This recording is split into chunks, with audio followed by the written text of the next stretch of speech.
சங்ககிரி அருகே ரயில்வே பாதையில் மின்சாரம் தாக்கி சிறுவன் படுகாயமடைந்துள்ளார். சேலம் மாவட்டம் சங்ககிரி அருகே ஐவேலி ஊராட்சி மாவலிபாளையம் கிராமம் பச்சப்பட்டியைச் சேர்ந்தவர் தனபால். இவரது மகன் முகேஷ் சங்ககிரி அரசு ஆண்கள் மேல்நிலைப் பள்ளியில் 11ஆம் வகுப்பு படித்து வருகிறார்.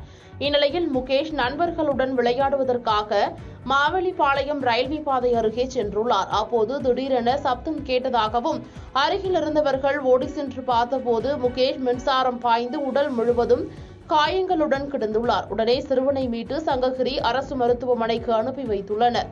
அங்கு முதலுதவி சிகிச்சை அளித்த பின் மேல் சிகிச்சைக்காக ஈரோடு தனியார் மருத்துவமனையில் அனுமதிக்கப்பட்டுள்ளார். இதுகுறித்து ஈரோடு ரயில்வே போலீசார் வழக்கு பதிந்து சிறுவன் மீது மின்சாரம் எப்படி பாய்ந்தது என்பதற்கான காரணம் குறித்து விசாரித்து வருகின்றனர்.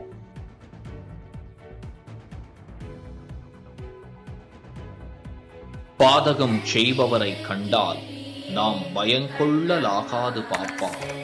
மோதி மிதித்து விடு பாப்பா, அவர் முகத்தில் உமிழ்ந்து விடு பாப்பா. அண்மை செய்திகளை உடனுக்குடன் தெரிந்து கொள்ள இணைந்திருங்கள் இயம்நாடு.